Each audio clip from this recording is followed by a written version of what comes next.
Dear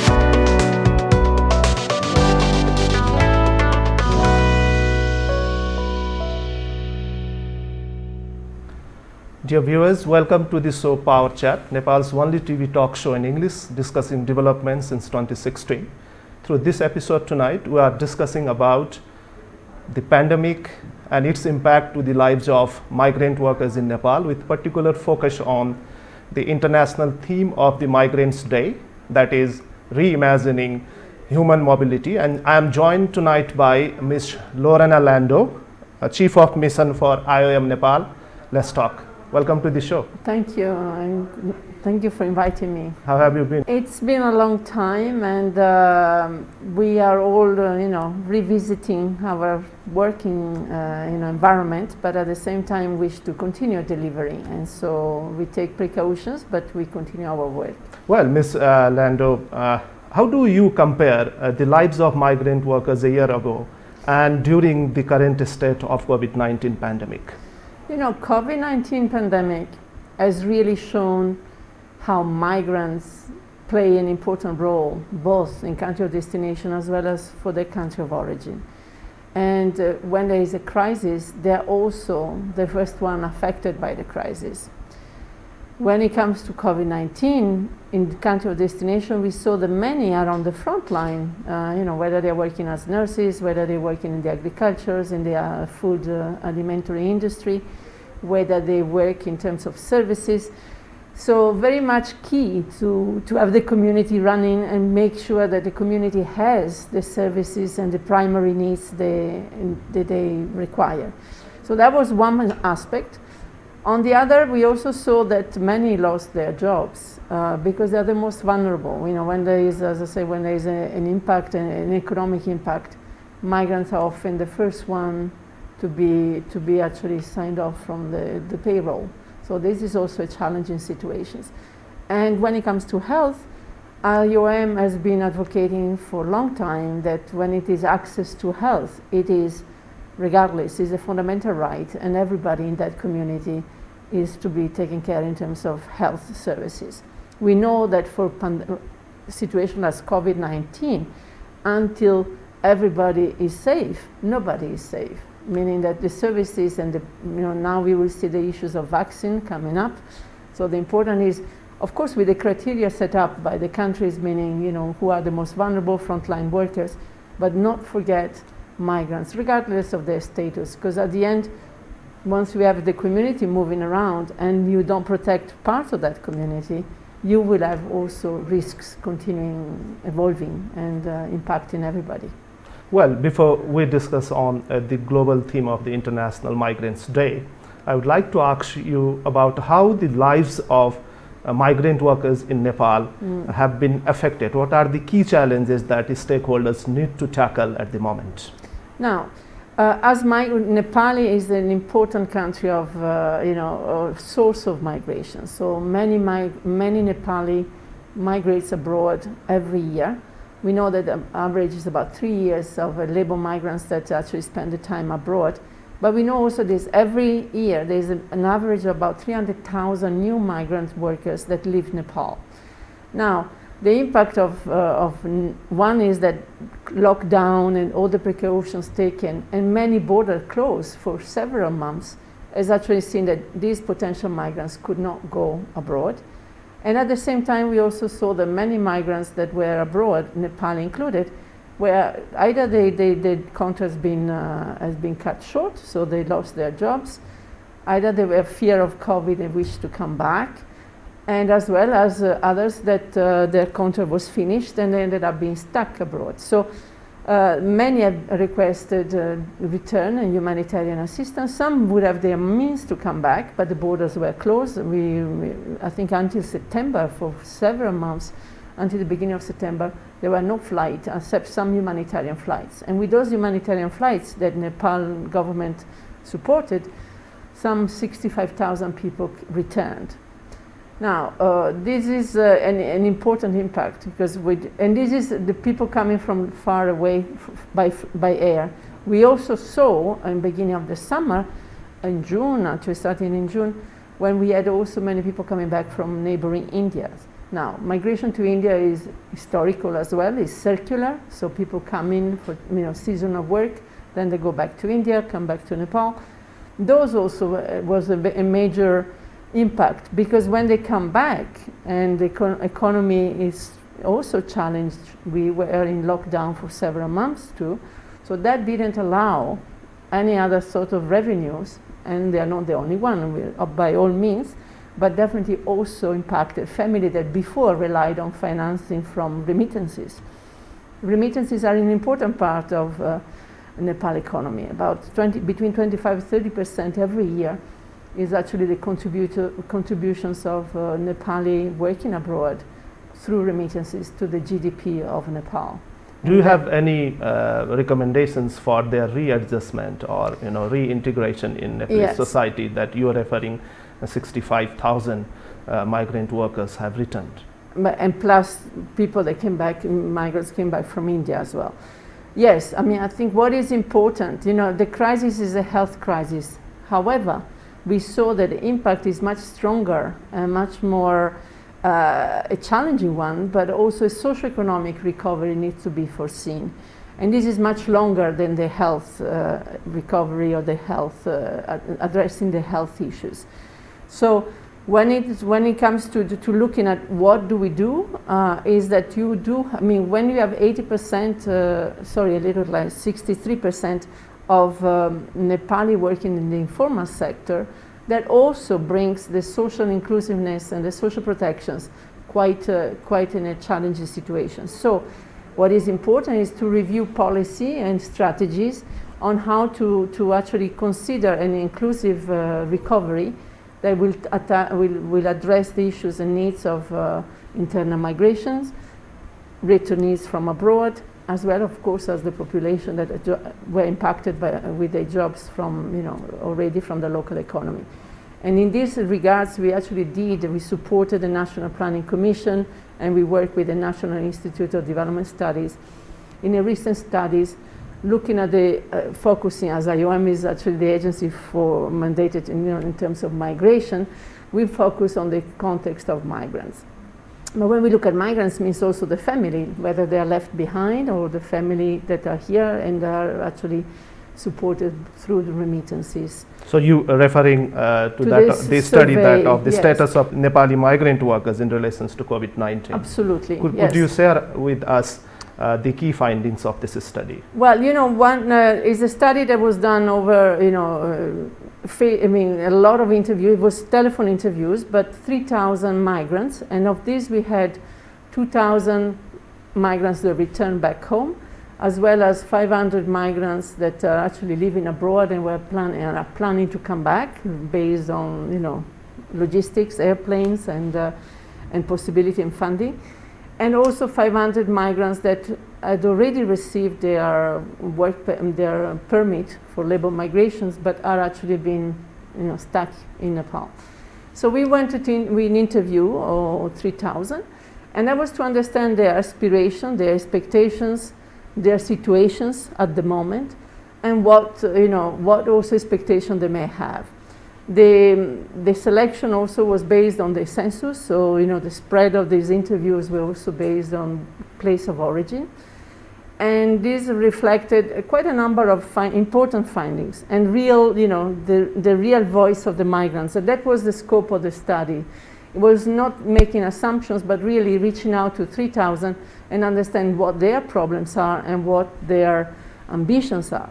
And we find, for instance, that you have, particularly from Province 2 and Province 7, the far west, where many of the migrants are actually next door, in India. And over 75% of those interviewed, they actually say, well, I would like to have an opportunity back home and no need to migrate. We saw that many people remigrated, actually. They came back, as I say, May, June, but then not seeing any opportunity and economic solutions while they came back, they had no choice but migrate again. It's not that COVID-19 is over, but they had to feed the families and to look in terms of solutions, alternative for their economic needs. So part is interesting to see that they're ready to, they will look at support from the government. For us is also to see their strategies and planning to support the most the most needy with soft loans, with programs in terms of entrepreneurship, self-employment. And I think these are also programs that should be expanded to the migrants. Many of them, while they were abroad and waiting to come back, they actually depleted the savings that they had as well. So they came back not with resources to start a business, but they would like to see that. Many are also interested to work in terms of agriculture, skills, also interested in gaining skills, but also the opportunity in working here. From the studies, we also, we see that the vast majority is unskilled or low skills. And of course, those are the most vulnerable to losing their jobs at the time of, economic recessions. So they are also interested in skills. And I think at the same time, some gain skills while they were abroad. And while they are abroad and they gain the skills, how can Nepal harvest from the skills that people gained? And I think this is also part of a strategy. As I say, we have to see as a plan, we have to see the short-term measures, but also the mid-term and the long-term. And I think this is important in terms of any work from the policy level. We also need to look at it in terms of central, so with the approach at national level, but the reality is also what the reality is faced by the provinces and the municipalities. And I think this is also where it's important to work. We see different municipalities addressing the situation differently. Some have better base to start from, some need more support. But these policies are very much needed. And all government and all society approach is actually very much required, I believe, for success in terms of a long term. The idea is also not leaving anyone behind. So in terms of how do we make it that our development is becoming as an opportunity and a benefit for all. As you mentioned early, the fact that this year focus is reimagining migration mobility, human mobility, is also to reflect how can we do it better, how can we build back better. Well, the theme of the International Migrants Day that you are referring is reimagining human mobility. Yeah. You, along with your stakeholders, marked here in Nepal on 18th of December, last Friday. Yes. Could you tell us the major reflections from this theme? How can the idea of reimagining human mobility be materialized here in Nepal, benefiting migrant workers? We need to think of the fact that human mobility has always been there and will continue to be there and will be of benefit to both, as I mentioned earlier, to the country of origin as well as the country of destination, the community where the migrants are. What is also important is to make sure that migration is not the only thing left for the person, but he has a variety of options to go for. I believe that is also important. We see so far statistics show us, even the recent studies, that most of the migrants, the Nepali migrants, are unskilled. So the important piece is also looking at how do we enhance skills? How do we make it skills that are useful here, as well as can give better opportunity for an experience of labor migration abroad. When it comes to economic recovery, again, I think loans, grants, working with economic, the economic plans. And then again, let's look at these plans that are already in place for the government. How do we make them that are inclusive? So that's also important aspects to look at and to include. I wish to really say also that definitely we are looking at migrants, because the migrants, and I believe also that Nepal wish to continue seeing labor migrations. And it's true. This is when you see such an important impact on GDP, you definitely wish to maintain an income and revenue that is actually benefiting Nepal. But we also have to make sure that when migration happens, it's safe, it's regular, It doesn't bring people to more, and we see that many of the migrants that we spoke to, they also have debts. So those who completed their migration project and the contract finished and they were just stuck and waiting to come back, possibly they may not have debts to cover. But those who are preparing to go and those that actually went for, that been away for short term, they definitely also have debts. So how do we make it that they can start but contribute to the development, local development? Agriculture, I think, is important. It's important to look at, at green employments. We know that in Nepal, a large economy is also based on tourism and all the aspects around tourism, and sadly, also tourism has been impacted by COVID-19. So we have some experience. Some of the funding we receive in terms of COVID preparedness and response was also to support the most vulnerable in Province 1. It was a pilot phase for Province 1 in terms of reintegrations. But the enthusiasm, and we work closely with the authority and civil society, and 3 municipalities were selected for the identification of the migrants, returnees that would be supported through grants, but also maybe contributing, they would have also loans, so connecting also to other government opportunity. And to see the enthusiasm of being able to work and to be able to produce. And I think this is an important aspect. When migrants come back, they come back with the intention and the enthusiasm to start new here economically, be able to have an opportunity to work back home. When this opportunity doesn't arrive, they have no other options but to look into a labor migration opportunity once again. So how do we make it that this migration, for people that wish to stay here, that they actually have the opportunity to stay here? Well, Ms. Lando, that is really interesting in the context that often there is criticism. There is no well coordination among the government entities, especially reintegrating to the migrant workers who are returning. So do you have any reflections on this study, any recommendations for coordinating the return of migrant workers, especially that of the undocumented migrant workers? Yes.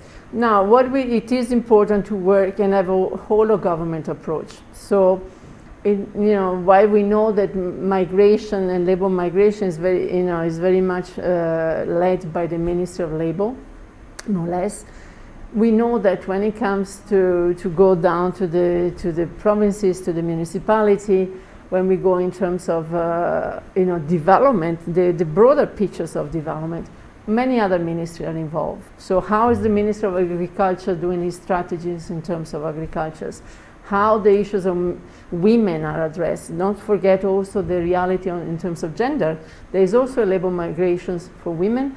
We also know the challenges sometimes. We are happy to see that the ban on women, migrants workers was lifted, and that allowed us to, that allows safe migration. It doesn't mean that putting bans will stop migration.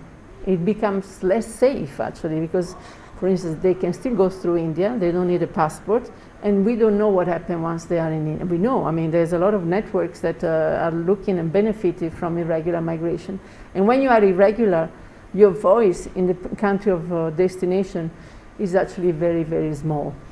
You are invisible, you are scared, and we see that you are definitely very, very exposed to exploitations and to human trafficking. So the issue is to look at this policy in a much more broader sense, but also with contribution from different parties and partners and ministries, also the private sectors. Let's hear, and that's part of also a new project, a new work, a study that is actually starting now, is to understand what are the needs of the private sector, of employers. When we look at skills, so much emphasis is given on skills, but indeed, skills is what builds you stronger in your work, your work opportunity, and it's important to hear what the employers requires. The skills needs to, and even when we look at young people, maybe some of the skills, the curriculum needs to be also reviewed based on what is today reality, that engage young people also in terms of employment, skills and preparation for the working life. So these are, private sector, government, centrally, as well as then working. And definitely I see a lot of engagement. We are in a federal structure, so a lot of responsibility and a lot of engagement is happening at the provincial level. And for IOM, and not just IOM, all the UN family is definitely working a lot also at provincial level. Because the reality is that when you come to any situations, the population look at you at local level. It's good for the overarching vision of the countries, and the engagement at national level comes from Kathmandu. But then all the development, and the local development, the local plans is all happening at provincial level, if not even at municipal level. What is your observation about the policy issues? Do you think that the legal issues or the policy issues are compatible for working with the migrant workers here in Nepal? Now, I think that there's always room for improvement. But I think that the engagement is there. It started. The reflection is there. I also would like to also emphasize that Nepal is also a key supporter and definitely engaged in a global compact for migration, and recently expressed also their wish to be considered a champion countries, as has been sort of from the United Nations Migration Network, is to see countries engaging specifically in certain aspects as the champions, as a sort of engagement even bigger. So these Nepalese look at being a champion countries. They're looking more on labor migrations. I believe that all the objective of the Global Compact for Migration is, the 23, they are interlinked. Some closer to the reality in a given countries, but it will be more than one objective. So looking at these interests, I think is already in the right direction. So on labor migration, recognizing this is an important part of the economy for Nepal.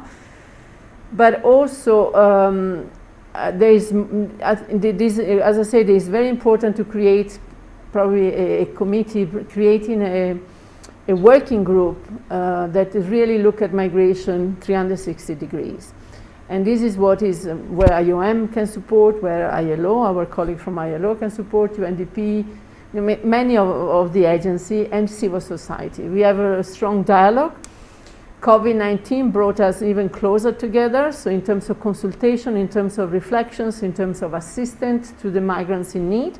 Not all of them may need help, but we cannot afford to drop those who need help, and this is what is important. So I know that sometimes, not all migrants are in a difficult situation. Indeed, we are not looking at those who are self-sufficient and very much key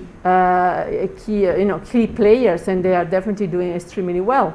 But we have to look at those that are not doing well, and how can they not be excluded by plans of the government. Well, Ms. Lando, you are sharing with us very interesting issues, but we are coming to the end of the show. Your final thoughts, making migration better, orderly, and dignified, very quickly. Well, definitely, as I say, the policy needs to follow. Priorities need to be set, considering that, again, different ministries will have different role to play. Let's engage together. Let's make sure that when we have situation, and Nepal is not excluded from this, we will also have, and we do have, undocumented Nepali migrants abroad. We need to really reflect that they are included in this strategy. It's not because there's definitely very strong structures for labor migration through the institutions, the government institution, and the recruiting agency. We need to make sure when we come to protections that also undocumented migrants are part of the plans, and making sure that the safe migration is there and the safe return is also there. Let's continue working in 2021. As I said, for us, it's important, for instance, in terms of the vaccination now on COVID, that is also an important aspect. Let's make sure that migrants are included. and at the same time continuing in terms of a definition and even the Global Compact for Migrations. How do we make it, how do we operationalize it in Nepal? So we are there, stand by, and continue working on areas that is of common interest, but also bringing more the attention to the questions for sustainable development for all. Well, thank you very much for joining the show. Thank it was you. a pleasure talking to you. Thank you very much. Dear viewers, time now to wrap up the show. Keep watching us. See you next week. Namaste.